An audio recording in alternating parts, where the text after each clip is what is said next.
Hi, this is Dr. Swaroop, and I'm going to talk about the mental game of badminton. Now, over the last 20 years, I've had the privilege of working with hundreds of badminton players, including a very special player with whom I worked when he was world number 40 and then became India's first world number one badminton pair. And it was such a fascinating journey over the last 2 years.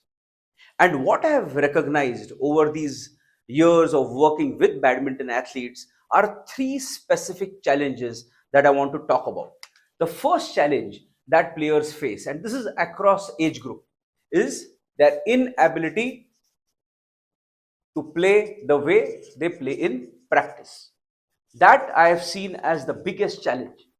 The talent is immense, the talent is there, but they are just unable to translate that talent into consistency. And that I feel is the second part, lack of consistency. And without consistency, you might win a match, and there are so many amazing wins that players come back to saying, wow, I could beat a player ranked so high. But when they come with a player who is nearby ranked or ranked below them, they find the same thing so difficult. So unless they have a consistent mindset, they're not going to have a consistent game with which they can keep playing so that they can go into the deep end of the tournament. So that is the second thing. But the third thing is game management, their ability to manage themselves during the game. That I feel is very critical. The fact of the matter is this: badminton is a very fast game. It's one of the fastest games in the sport, right? And therefore, your ability to quickly reset and bounce back as your points go is very critical. Many times I see that the player is unable to do that, and before they realize, their game is over. And that's why having this game sense to quickly recover becomes a very critical part of this. The second is when you are serving. When you are serving, if there are too many thoughts happening, what's going to happen? The energy in that serve, the quickness in that serve, the instinct with which that changes, and that causes the serve to just go a bit more loopy, and that gives that edge to the opponent to quickly smash or close the point. But the third that I see very commonly is an aggressive game. Every badminton player today wants to play aggressive, but and they do that in practice so often, but when they go into a match, they're just unable to translate that aggression consistently. They are into defensive modes because they are not sure. They see one or two shuttles go out and they immediately get into the back foot. And how do you keep playing an aggressive game is a mental thing.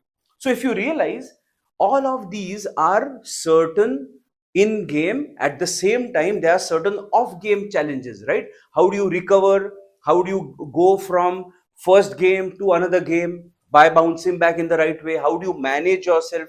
All of these are off game requirements, and we already talked about the in game requirements.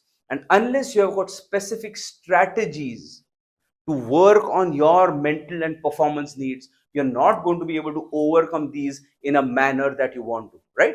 And that is why I always say that there has to be a process of learning something. Anything that you do, there is a process of learning. The same goes with the mind. But unfortunately, we look at things from here and there, try and apply it and think that's it. But that's not the case. And therefore, what I have realized, there has to be a system, there has to be a proper approach. So what we have got over here is a D3IS method. D is the discover. The first part is what? To identify the specific challenges for you. Remember, for example, not all kinds of visualization you will be able to do. We need to know what is a visualization technique that works for you, for as an example.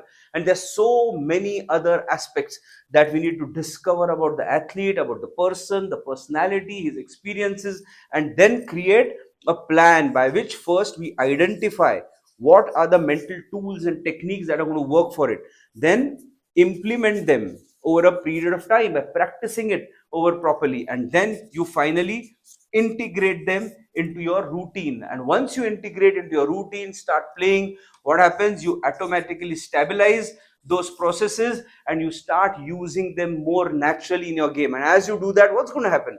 Obviously your success percentage is going to increase, and this is what is required in badminton. Remember, today the fact of the matter is we know so much about the mind, but it's all about knowing how to apply it. And it is my desire that players learn to approach and apply these mental tools, strategies and techniques in the right way, so that they can ensure that they get the success at the right age and with the right approach. That's our intent. So I hope you look at our programs in that manner and see what is the best program that fits for you. Bye.